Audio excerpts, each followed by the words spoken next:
Ladies and gentlemen, it is Tuesday afternoon, and that means it's time for Tuesday tier rankings here on Two Tone Talk. Awful lot of T's in there. 2 weeks ago, we put every starting quarterback on all 32 teams going into this 2024 season into a different tier. Last week, we did every wide receiver one. We put them all into different tiers here. Now, today, we are looking at every head coach going into the 2024 season and putting them into one of these five groups. We have GOAT, then we have Great, then we have Good, then we have Overrated, and then at the bottom we have Meh. And we are tier ranking every head coach, whether they're a first-year head coach, whether they're a billionth-year head coach. We are tier ranking them all, going by division. Don't forget to like, comment, and sub. Tighten up. Here we go, starting with the NFC West, with Sean McVay, the head coach of the LA Rams. And I don't think this is very debatable. I hope most people wouldn't debate this because I don't even think it's debatable. Sean McVay is a great head coach. He automatically goes into the great category. Obviously, he's got the Super Bowl win. But also, I think the job that he did with the Rams last season was just wonderful. I mean, to take that team that didn't start out very hot, was very hurt, very banged up, and get them to the playoffs, and people forget they gave the Detroit Lions all they could handle in the wild card round. I mean, the Rams were looking good at the right time. He did a great job coaching them last year. I think Sean McVay is a great head coach right off the bat. Up next is Jonathan Gannon, head coach of the Arizona Cardinals, and this is a tough one because it's hard to really, I mean, this guy's only had 1 year. Obviously, we knew when he got there the situation with Kyler Murray and what ended up happening with that, and the injuries that have piled up for him. And roster-wise, we knew Arizona was kind of getting restarted, getting the rebuild going that was going to take time. So it's really hard to even get a gauge on this guy. For right now, I'm going to put him into the meh category just because I don't know where else to put him, because I just don't know what to even say about him. I'm not saying that he's going to stay there. I'm just saying right now it's hard to even know what Arizona has in this guy. I remember a lot of people were not happy with this hire when it happened, but we'll see. I mean, it's so early. It's, I pretty much almost view him as like a rookie head coach because it's just hard to even tell. Up next, oh my goodness. Okay, Kyle Shanahan. 49ers, he's great. I mean, I think he has been great every step of the way. I know the 49ers haven't quite gotten over the hump of winning that Super Bowl. They've gotten there. They've gotten very close. They got really close against Kansas City last year. But hey, he's been in 2 Super Bowls. The 49ers are always in the mix. I think you could argue they have the best roster in football, maybe the best front office in football. And I think Kyle Shanahan is a great head coach. So to have McVay and Shanahan in the same division, that's a pretty good division. And then Mike Macdonald. This is the first-year head coach on the list. Seattle Seahawks. With these first-year guys, I'm just going to have to go based on my personal expectations of what I expect them to be. And I'm a little hesitant on Mike Macdonald because, it's a defensive guy. This is a very offensive league. But, I mean, Mike Macdonald was great as a defensive coordinator with the Ravens. I mean, he was just phenomenal in that role. A lot of people were high on this guy when people were doing interviews and hiring coaches. I think Mike Macdonald, I think he'll be good.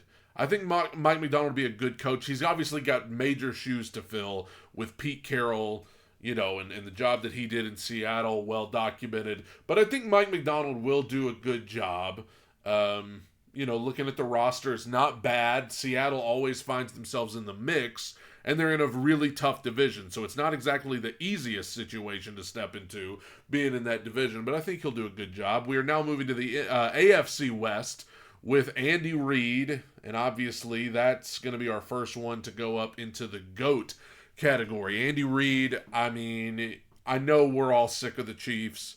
I know we're all sick of them winning Super Bowls and going to the Super Bowl, but I don't know how you don't like Andy Reid. I mean, this guy is a genius. He loves his cheeseburgers, and obviously, I mean, yes, he benefits from having one of the greatest quarterbacks I've ever seen, but I don't know how you could argue at this point that Andy Reid is one of the best, one of the all-time greats in terms of head coaches. Antonio Pierce, I know a lot of Raiders players wanted to hire this guy because he was the interim head coach and he did a good job. In the long run, though, I'm gonna put this into the meh category. I don't. I think the Raiders could have gotten someone better. I know the players are behind this guy. He's a players coach. Maybe a little bit of Mike Vrabel in there, and just that like the players respond to him, and he can get guys ready to play. But I just feel like there were better options for the Raiders, especially being in that division with Andy Reid and now Jim Harbaugh and Sean Payton.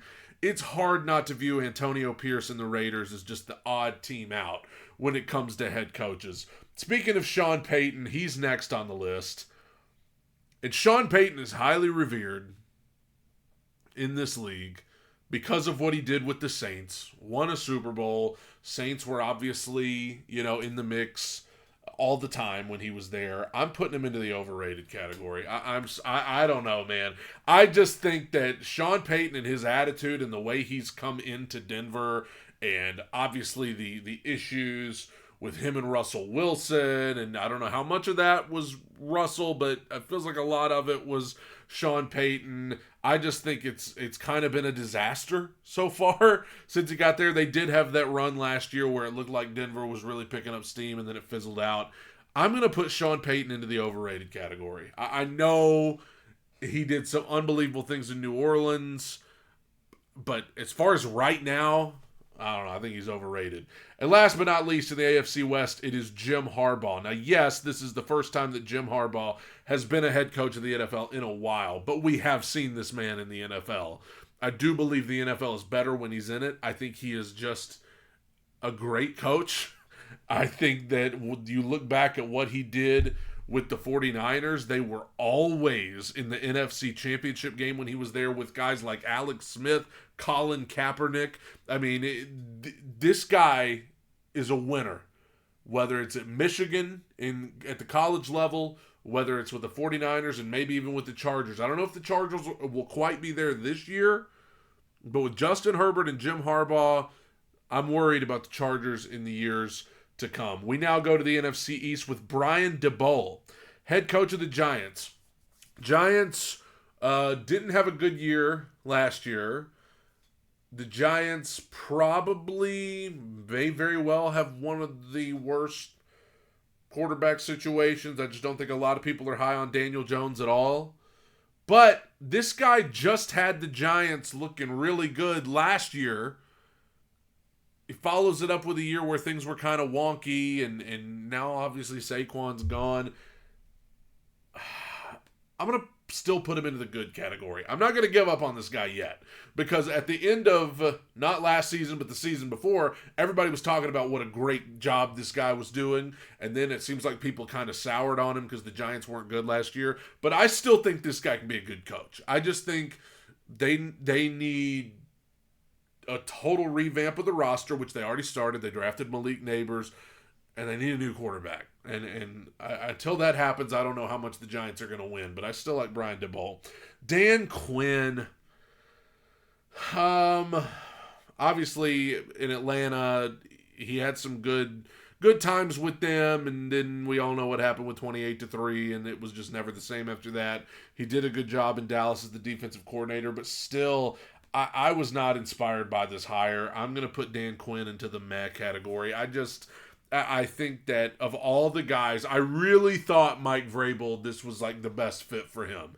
After Tennessee let him go, I thought the Washington Commanders were going to be the best fit for Vrabel.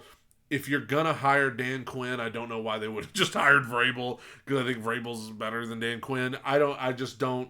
I mean, Dan Quinn, like I said, he had some good times in Atlanta. I think it was all thrown off by the 28-3 thing, but he got them to the Super Bowl. So, I mean, that is something, but I don't know. I know that the Titans interviewed Dan Quinn, and if the Titans had hired Dan Quinn, I was not going to be very inspired by that. So, I'm not inspired by it for Washington either.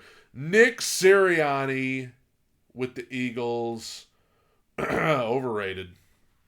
I think Nick Sirianni's overrated. I think he is all bark, no bite. I think the Eagles have probably the best GM. Their GM's fantastic. I mean, especially when it comes to Titans, he'll get us to give him all our best players for a thing of bubble gum. But I think Nick Sirianni, they got to the Super Bowl last year, and I think he benefited from, just a,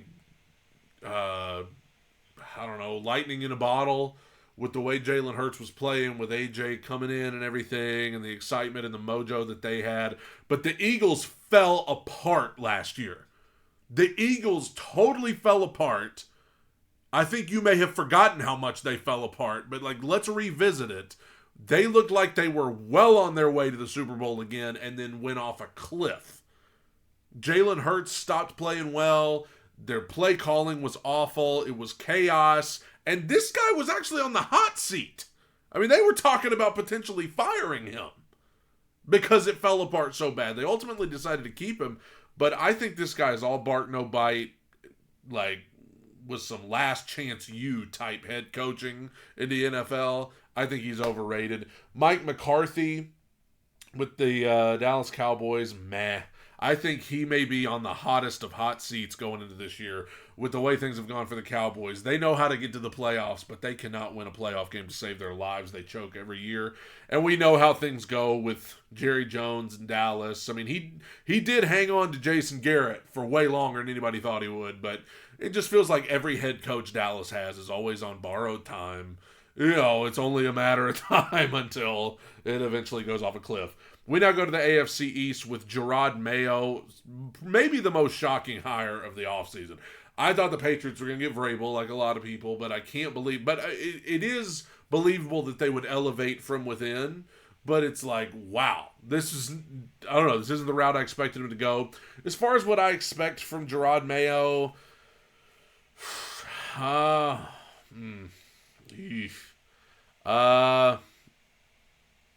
meh. I kind of like Dan Quinn. I'm just not inspired by this hire for New England at all. When you look at Buffalo and they got Josh Allen, you look at Miami, they're usually good until it gets cold. The Jets, what they could be, what they're trying to build there, I just don't know how this really, after Belichick, I mean, this is the guy that's replacing Bill Belichick. I don't know. I mean, maybe Robert Kraft knows something we don't because he usually does, but I just, that seems meh to me. Mike McDaniel, known for his antics, known for being a goofball. I think he's good. I think Mike McDaniel's a good coach. I just think they got to figure out how to win in cold weather. It's the eternal struggle for a team from Miami, Florida to try and figure out how to win in cold weather. And until he figures out how to do that, I can't put him up any higher than that. Sean McDermott, we're really going to find out what this guy's made of this year, I think. Stephon Diggs gone, Gabe Davis gone. Their number one wide receiver is Curtis Samuel. We're going to see. But I'm tempted to put him into overrated. But because I feel like people are all saying the same thing about him, like not so sure about him, I can't say he's overrated because I don't hear anybody ever talk about how great he is. So I'll put him into the good. I put him into the good category. I can't put him into meh because he has had success there. I'm going to put him into the good category. He's good, but this year is really, I think, going to tell what this guy's made of. Because it's very possible that Buffalo could be taking a step back. We're going to find out what Josh Allen's made of, too. Robert Saleh, tough to tell. I mean, things obviously went south quick last year. I mean, it all kind of revolves around Aaron Rodgers, and when he went down, they went down. But they've got the roster to compete if Aaron Rodgers can be any semblance of Aaron Rodgers. I'll put him into the good category. He's good. And we'll see. That's potential to be great because the Jets, they're trying to build something there. And we'll see. But for right now, I put him into the good category. We move now to the NFC North with Matt LaFleur, head coach of the Green Bay Packers. I think Matt LaFleur is great. I think he's a great head coach. Some people might disagree with that. I think Matt LaFleur is great. I think what he's done there, I think when people saw Aaron Rodgers leave, they thought that Matt LaFleur was on borrowed time. This thing's going to go off a cliff. But, like, the Packers and what they were able to do with Jordan Love, I mean, they just kept on going. They built steam. They made noise in the playoffs, obliterated Dallas, nearly snuck up on San Francisco in the divisional round, and Green Bay's excited coming into this year about what they have. I think Matt LaFleur is a great head coach. I think this guy is good at his job. He's great at his job. And the Packers, I didn't even think the Packers had that great of a roster last year. Like, I didn't think they had a true wide receiver that was going to, like, break out. I didn't think they had anybody that could help Jordan Love to the extent that they did. But this guy brought out the best in him. I think he's a great coach. Kevin O'Connell with the Minnesota Vikings. You know, I'm going to put him into the good category because lest you forget, the Vikings just went 13-4 the year before. Like, the Vikings looked like a contender until they got to the playoffs. He had the Vikings playing well. Last year was kind of a disaster. I mean, you had Cousins got hurt. You still had Jefferson, but Dobbs came in, and his kind of steam that he had wore off within a couple of weeks. It just, you know, and it's going to be interesting this year because I don't know why. I mean, I think Sam Darnold will probably start. Eventually, maybe they'll get around to J.J. McCarthy, but this is a team that's trying to figure out that quarterback position. And it's a shame because they probably have the best wide receiver in football lined up out there. So we'll see, but I still think he's good. Kind of the same situation as Brian Daboll. I look back at what they were able to do 2 years ago, very good. Then last year was wonky. We'll see, but I'll still put him into the good category. Matt Eberflus with, I don't even know if I'm saying his name right, in Chicago. It's tough to tell with him. Justin Fields, people wanted that to work out. It didn't. Maybe Caleb Williams can be the guy for them.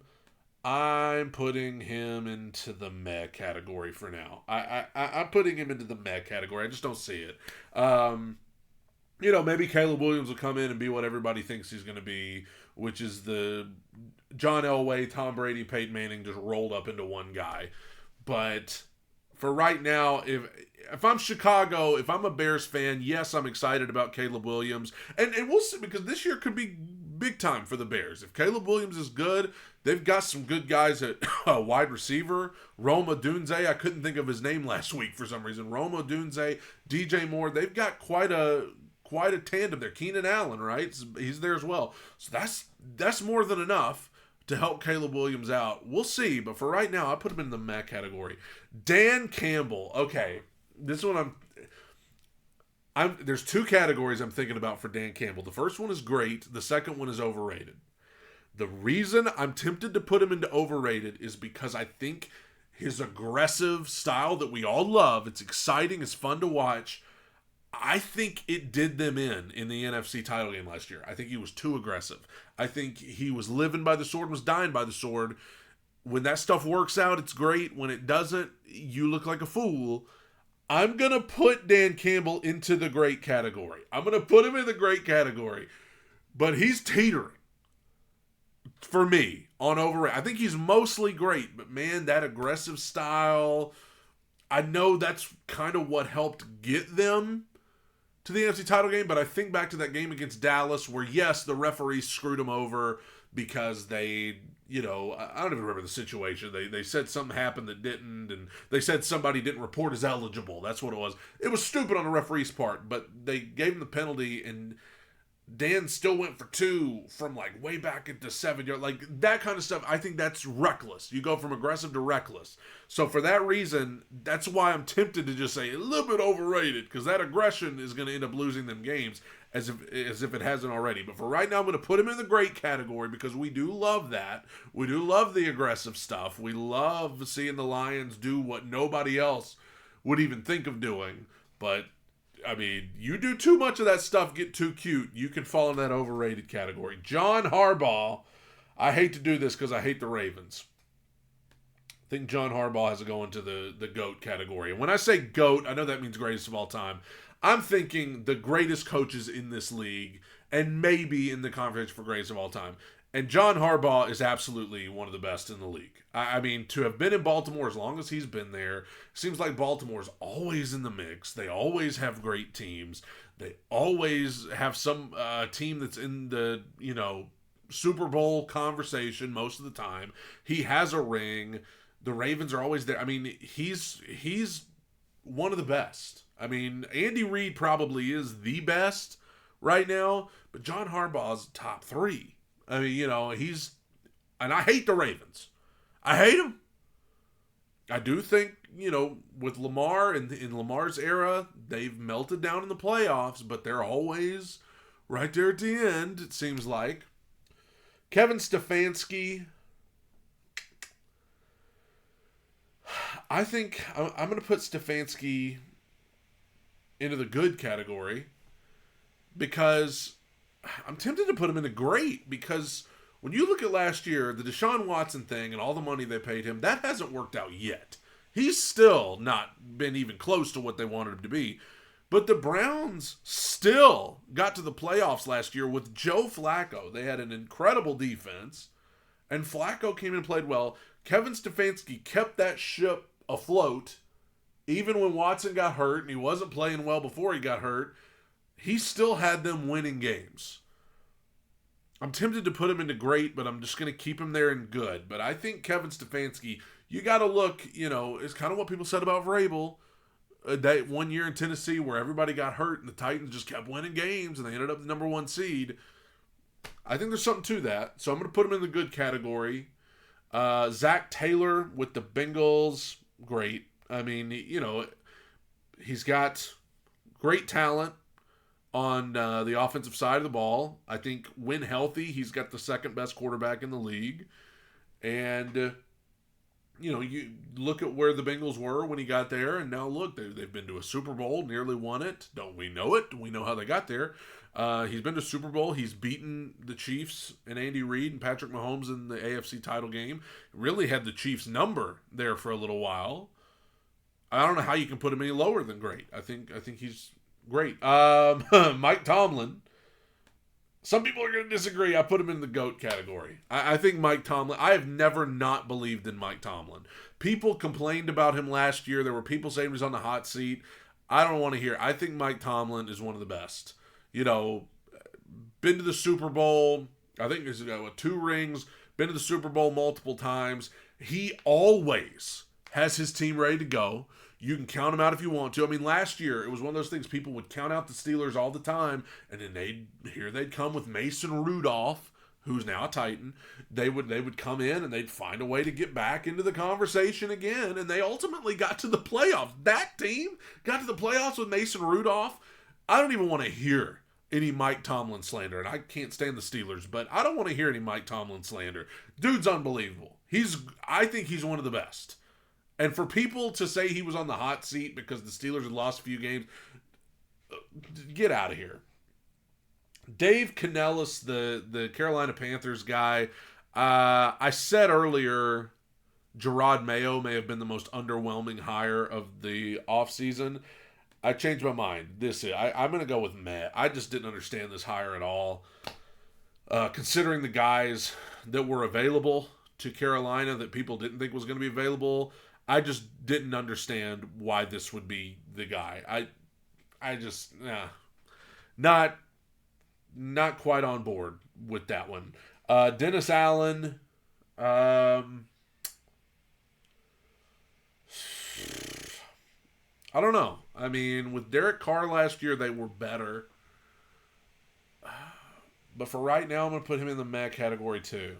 I'm just not particularly excited about him. I mean, this is a terrible division.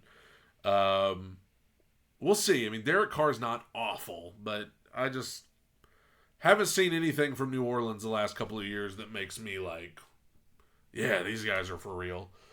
Raheem Morris, new coach of the Falcons. I liked this hire.